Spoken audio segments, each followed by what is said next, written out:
ত্রিদেশীয় যুদ্ধের প্রভাবে কিন্তু বাংলাদেশে তেলের যে একটি সংকট এটি কিন্তু বেশ কদিন ধরেই পরিলক্ষিত হয়েছে। দিন যাচ্ছে এবং এই সংকট এবং এই সমস্যার পরিমাণ বাড়ছে এমনটাই কিন্তু পরিলক্ষিত হচ্ছে। আমার পিছনে যেসব মানুষ দেখতে পাচ্ছেন তারা কিন্তু দুপুরের পর থেকে মানে দুপুর 1টা থেকে এই জায়গাটিতেই অপেক্ষা করছেন এবং তেলের জন্য কিন্তু আগ্রহ করছেন। একাধিকবার কিন্তু তেল নিয়ে সমস্যার সৃষ্টি হয়েছে, ঝগড়াঝাটি হাতাহাতি থেকে শুরু করে নানা রকমের প্রতিবন্ধকতার মধ্যে দিয়ে কিন্তু যাচ্ছে কদিন যাবত। এবং এই যে সাভারের সাহারা পেট্রোল পাম্প রয়েছে, এই সাহারা পেট্রোল পাম্পে কিন্তু আপনারা দেখতে পাচ্ছেন বিপুল পরিমাণে মোটরসাইকেল রয়েছে, অসংখ্য মোটরসাইকেল রয়েছে, গাড়ি রয়েছে। তারা কিন্তু আসলে দুপুর থেকে এই পর্যন্ত তেল সংগ্রহের জন্য অপেক্ষা করছেন।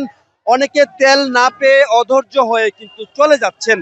আমরা এই সমস্যার সমাধান এবং এই সংকটের সমাধান কবে নাগাদ হতে পারে সেসব বিষয়ে একটু কথা বলতে চাই। এবং এই সংকটটি আসলে মূলত কিসের, এটি কি প্যানিক বাইং এর কারণে সংকট সৃষ্টি হয়েছে নাকি আসলেই তেলের সংকট রয়েছে, একটু বলবেন? আমরা সাহারা পাম্পের ম্যানেজারের সাথে একটু যুক্ত হতে চাই।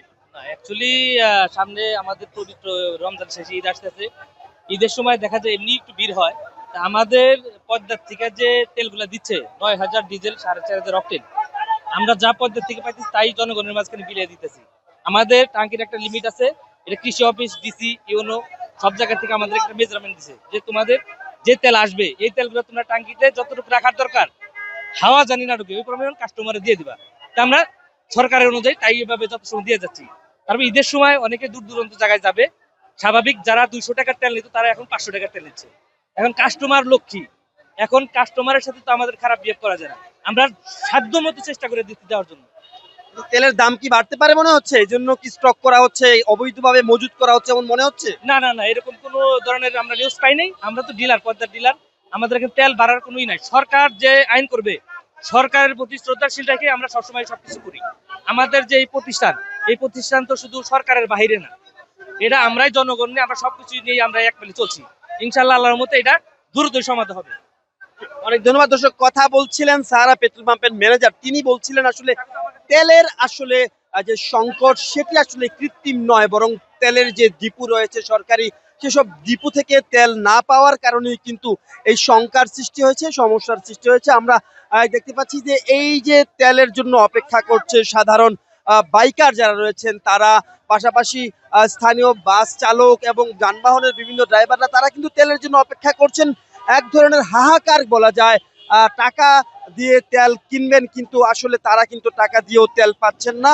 এবং এটিকে আসলে কেউ কেউ বলছেন প্যানিক বাইং, মানে তেল ফুরিয়ে যাবে, তেলের দাম বেড়ে যাবে, এই সমস্ত নানাবিধ কথা মার্কেটে ছড়িয়ে ছিটিয়ে থাকার কারণে কিন্তু আসলে তেলের দাম, তেল সংগ্রহের পরিমাণ বেড়েছে। পাশাপাশি ঈদ উপলক্ষেও আসলে তেলের চাহিদা বেড়েছে, গ্রাহকের চাহিদা বেড়েছে। সেসব কারণে কিন্তু তেল যে সংকট, সেসব কারণে কিন্তু সাধারণ গ্রাহক যারা রয়েছেন, বাইকার রয়েছেন, তাদের মধ্যে এক ধরনের শঙ্কা কাজ করছে। এবং আমি শুরুতে যেমনটি বলেছিলাম, এই সাহারা পাম্পে কিন্তু তেল সংগ্রহকে কেন্দ্র করে দুপুর থেকে একাধিক সংঘর্ষের ঘটনা ঘটেছে এবং তারা কিন্তু তেল সংগ্রহের আগ্রহ নিয়ে অপেক্ষা করছেন। লাইন মানতে এবং গ্রাহকদের কন্ট্রোল করতে কিন্তু পাম্প কর্তৃপক্ষ যারা রয়েছে তারা কিন্তু হিমশিম খাচ্ছেন। এখানে যারা তেল সংগ্রহ করতে আসছেন এবং পাম্প মালিক যারা রয়েছেন তারা বলছেন পর্যাপ্ত তেল সংগ্রহে যাতে সরকার সহ সংশ্লিষ্ট যারা রয়েছে তারা ব্যবস্থা নেয়, এমন দাবি কিন্তু তারা করছেন। এই ছিল তেলের পাম্প থেকে সর্বশেষ তেল সংগ্রহের অবস্থা নিয়ে আমার কাছে বিস্তারিত। নায়াসিনামাইড ও স্যালিসাইলিক সমৃদ্ধ লিলি ফেস ওয়াশ, যা ফেসের ডেড স্কিন সেল দূর করে দেয় দ্বিগুণ ফাস্টার ব্রাইটেনিং।